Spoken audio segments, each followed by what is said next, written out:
Hey folks, it's the Brown Noser. Happy 2025. I'm here with my darling wife Lori. Hello. And one of our cats, Cece, who just wanted to be in on the game. Last year I shared with you my favorite photos of 2023, and I thought I would do it again this year with a little bit of a twist. I'm involving Lori to take a look at them. She hasn't seen which photos I have chosen as my favorites of the year, and we're going to get her reaction and a little bit of discussion on each one. Now, just to let you know, I had a technical difficulty when I was setting this up. My remote control stopped working for my TV for sharing these photos, so I'm going to be making pauses to change the photos manually. I can certainly tell why you chose this photo, and I remember that we both took photos here in Costa Rica in the Monteverde area. So, I mean, I don't have to really say why you chose this. It's a beautiful photo, but why is it special to you? Well, we were just a few days into our vacation, and I'd already taken a lot of great photos because the country is so beautiful.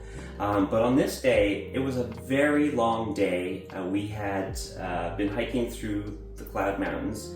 We were very tired, and at your prompting, we climbed this other hill by our bed and breakfast. And it wasn't until we reached this spot that I realized that it was worth the prodding. Yeah, it was a hand-carved path up the mountainside. They did so much work. It was beautiful. Mm-hmm. And so what we're seeing here are the clouds coming over the hills as the sun sets. And yeah, it was my favorite photo of January. Okay, again, I can definitely tell why you chose this photo from Nauyaca Falls, also in Costa Rica. It was a very beautiful area, and we got there early in the morning. There weren't that many people there yet, and it was very magical. This is a beautiful photo. You've taken the time to, it's not time lapse, what is it? Long exposure. It's a long exposure. Yeah. So I brought a tripod with me on our trip, and I wasn't using it, and I thought when we go to waterfalls, I'd like to do a long exposure, and this seemed the perfect place to do it. So I lugged my camera gear with my tripod and took these pictures, and it was my favorite falls of the trip. And so getting a more artsy photo for it was worth a while for me. Yeah, and again, it's one of the places where, you need to walk for a few kilometers to get there. So it feels extra special when it opens up into this type of scenery. Yeah, it's beautiful. Mm. Nice job. Okay, I know that this is one of the photo sessions that you went to. It's very cool. What do you call this technique that you're taking advantage of here with the light? It's called light painting. So this was with my Ottawa photography meetup group. How this comes about is our model would stand in a darkened room, hold a pose, a flash would go off to capture her, and then somebody would come, and this particular lighting was almost like a whip with several little ends with LEDs on it, and they just moved it around her, front and back, and then moved out of the frame. 20-second exposure, and that was it. Yeah, it's a great shot, color, composition. Fantastic. Okay, so I know that this was the solar eclipse that we had back in April, and we traveled to Quebec, to Granby, in order to ensure that we'd have some clear skies. You took several photos of the eclipse. Why is this one your favorite? Well, like you said, I took a lot of pictures from the very beginning until the very end. Once we had the full eclipse, there were all the solar flares around, and that looked spectacular. But as it was coming out again, I like the diamond ring effect. So you've got the, I want to say projections, but they're, I've forgotten the word. I'll put it right up here so that you can see it. But yeah, you have these large bands of plasma, and then you've just got the sun peeking out, so it makes it look like a diamond ring, and this was my favorite. Okay, interesting that you chose this one. I don't know if I've seen this one before. I do know where this was taken. This was taken on one of our early kayaking trips in the Lanark area. As a matter of fact, I think this is Lanark Village. This is Lanark, and this is the Clyde River. So we were actually at the end, pretty much, of our paddle for that day. And this barn was right at the water's edge. It looked a little bit dilapidated. I liked the red, and I liked how it was reflecting on the river. And this was taken just with my smartphone, and I just like the color. Yeah, it's a fantastic reflection that you have here. I mean, there's all sorts of fabulous reflections that you can get in the water, but I think what I like about this is that you've used the full composition for the building and the reflection. Yeah, I like it.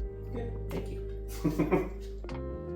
Okay, this is really interesting. Is this in Ottawa?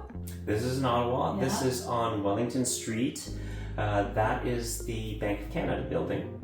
Fantastic doorway. I've never noticed the detail in the door here. And of course you have your pedestrian walking through here with a fabulous umbrella, mid-step, mid-stride. Yeah, it's an interesting composition, but to me, knowing the area, it's like, oh, I've never noticed this before. So that's one of the things that I love about your photos, is that you often pick up on things that I haven't noticed before and see them in a new way. Yeah. One of the things is I saw the doorway, and I was further down the street, and I was with a group for a photo walk, and we were approaching this, so I knew I wanted to take the photograph of the door when we got up to it. And we're obviously across the street, but I saw this woman with this plaid umbrella walking with confidence. It reminded me of my New York City 23rd Street photo. Yeah. And I thought, oh. So I literally ran across the street, and I went a little bit ahead of her so that I could set up. But, as fast as I moved, I didn't want to be obvious. Right. I didn't want her to know what I was up to. Right. So it just, I looked like I was looking to catch up to view something else. Okay. Yeah. Got the camera set up. She moved in. I snapped away. Tricky. Done. It's well done. Yeah. Yeah. Okay, so I know where this is taken, but this obviously you've put a filter effect across this. Yes. And these would be the Rideau Falls. Yes. Also a kayaking outing that we did with some friends. And this is kind of an interesting effect that you've put on here, because it's water, but you've applied a texture that's almost like a fabric, or a different kind of feel to it. So why the choice of this type of effect? So the effect that I used was an impressionist paintbrush. And when we were out on that day kayaking with our friends, I wanted to get a close-up of the falls, but as you know, the current was quite strong, so you would paddle up to the falls, you stop paddling, you start setting up your camera, and your kayak gets pushed back, and Yeah. it was too rough of water for me to not be in control of the kayak. So I let it push me far back. This is again with my phone. I zoomed 10 times magnification to get this. So I liked the composition. You've got the green, you've got the white, and then you've got the pea-colored water. I don't know what makes it that color at that spot. But anyway, when I saw the picture afterwards, I noticed that it was slightly out of focus, but I liked the composition. Mm-hmm. So I thought, how can I make it, different? And I decided, no, let's make it look kind of like a painting.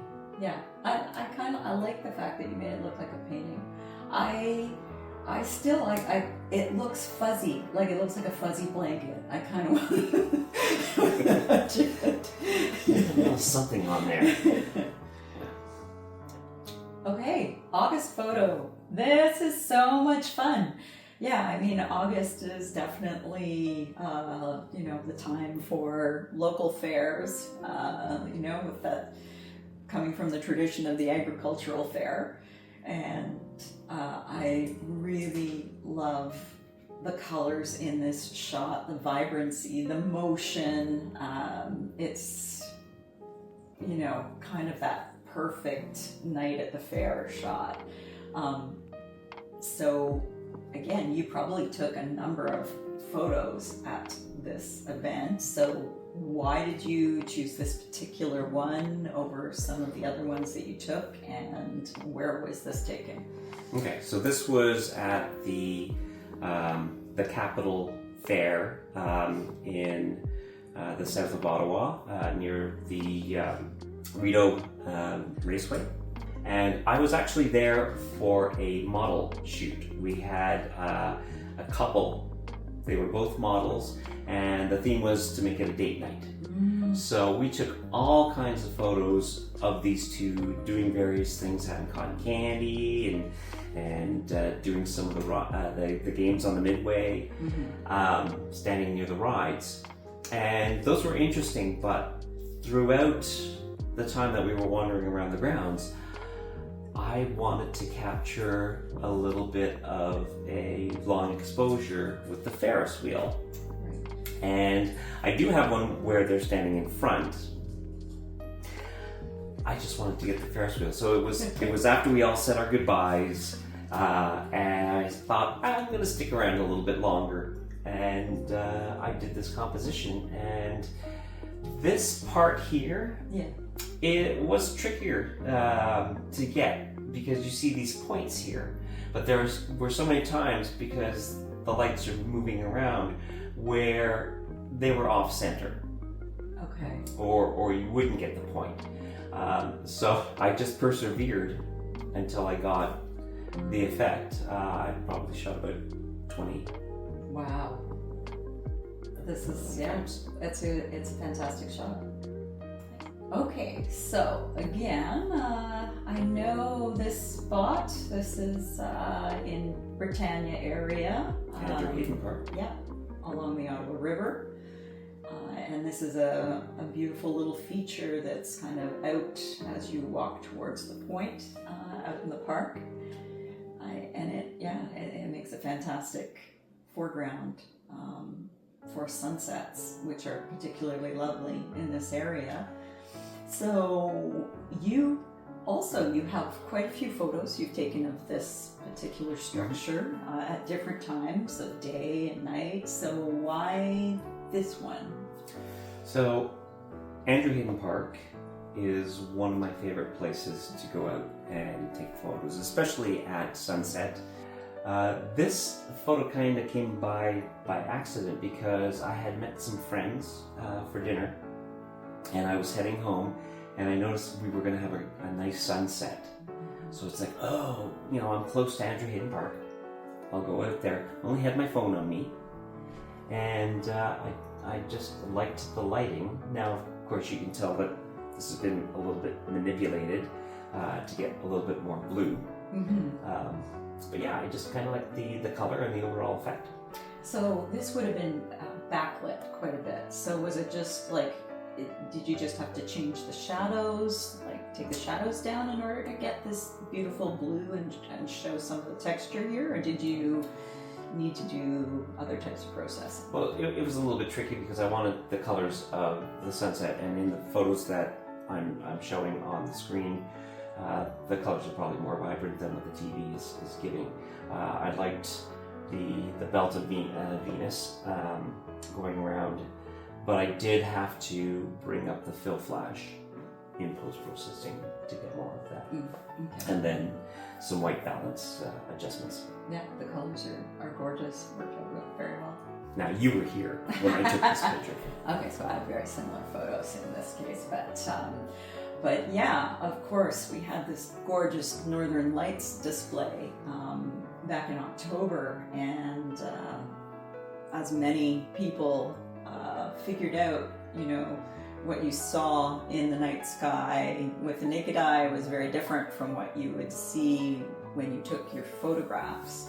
So that said, I know that we looked long and hard to find a good place where there was low light and we could maximize the effect of the Northern Lights when we took our photos. Yeah. So, and again, you took a number of photos, and I know we were pulled over at the side of the road. You were concerned that people were going to run into us, so you left our lights on.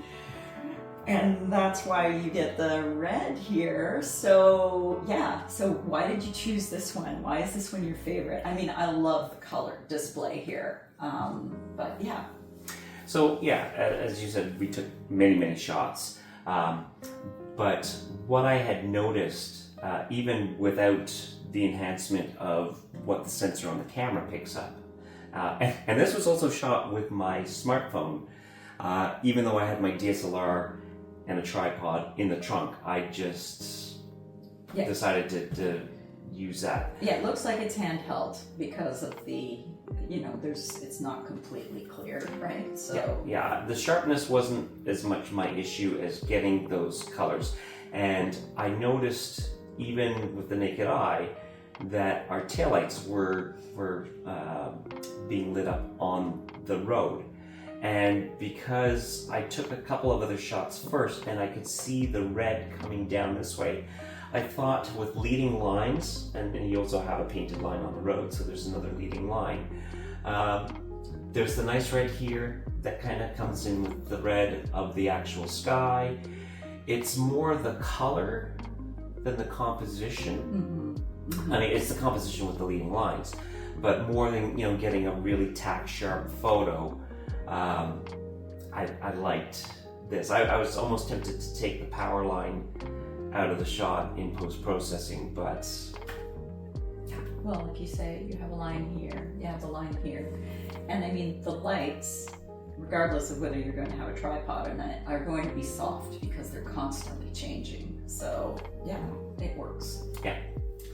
Okay, November. I remember you attended a photography event. This is a very cool effect. And I love that you've got the graffiti in the background here. How was this created? Okay, so this was done with my photography group. We all met at the House of Paint, which is under the Bronson Street Bridge near Brewer Park. There are pillars that are just covered in graffiti, really beautiful. But something I've always wanted to do is attend one of these steel wool events. So basically you take a whisk and you pack it inside with steel wool, you set it on fire, there's a string attached to the whisk and you spin it around and the sparks go flying. And I took several shots that were very similar because once you get them spinning, the sparks tend to go up and down. But what I did as I did this exposure, I think this was about a 10-second exposure. Mm-hmm.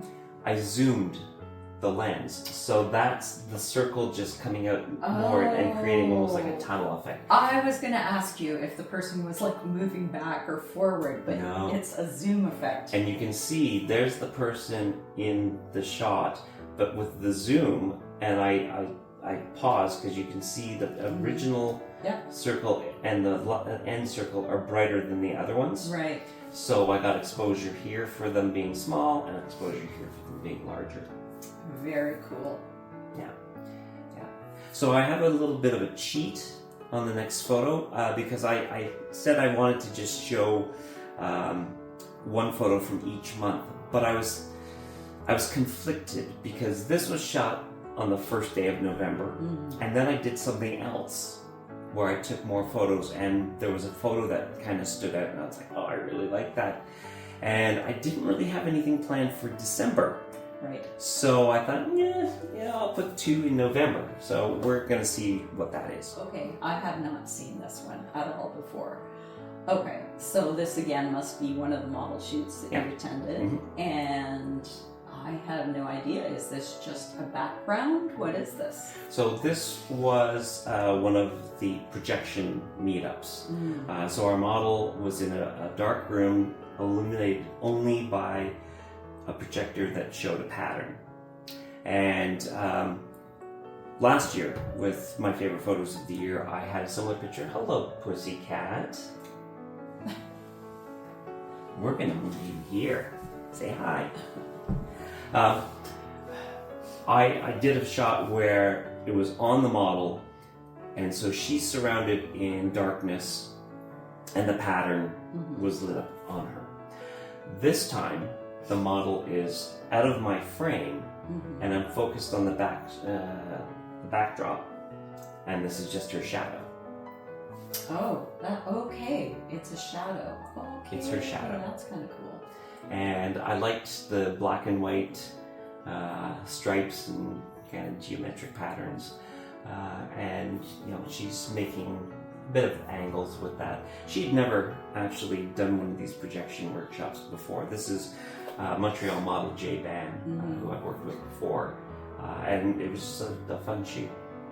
Well, I mean, it's interesting, the curving lines, right, contrast against the very sharp lines of the projection pattern. So it's about the composition here as well. It's very well done. Yeah.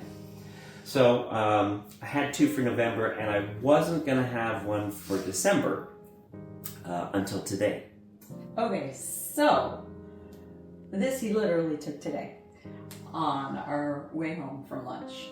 So this is the experimental farm in Ottawa, and which is a fantastic green space in the middle of the city of Ottawa. There's an arboretum, there are gardens, there's literally a working farm with animals, cows, pigs, the whole 9 yards.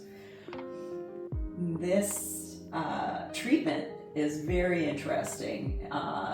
It was a very gray day, very foggy day, and it had actually just started to rain. So what was your treatment of the photo to get this effect, this particular effect? Yeah, so it helped that the NCC closed that road to traffic, because we were driving around the experimental farm before I spotted this area.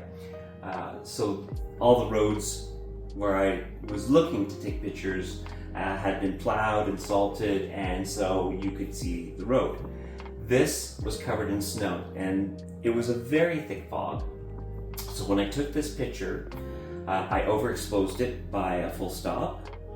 But then in post-processing, I took out all the color.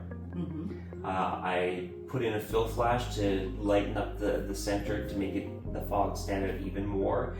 And I blew it out a bit just so that you wouldn't get any definition of footsteps for people who have walked along the road. I took a similar picture to this several years ago on another stretch of this road during a snowstorm. And it had quite a dramatic effect, and I really liked that photo too, so I wanted to almost recreate it, but instead of being washed out by falling snow, this is washed out by fog. Yeah, it really makes the trees, different type of trees and things going on with the branches here, stand out. I pumped up the contrast too. Yeah. So make the blacks blacker, the whites whiter. Very nice. So those are my favorite photos of 2024. What did you think? Is there anything in here that you liked? Anything you think? This is the first time we've done this format for showing it. What do you think? Should we do this again next year at the end of 2025? Let me know in the comments below. But that's it. Thank you very much for your critique and for being kind to me. We look forward to 2025 to see what it brings. It looks like it's going to be an interesting time. Be safe, be happy. Thanks for watching. If you like this video, give it the thumbs up and subscribe so that you don't miss the next video. So, from our house to yours, Happy New Year. This is the Brown Noser and DW. We'll see you next time. Happy New Year.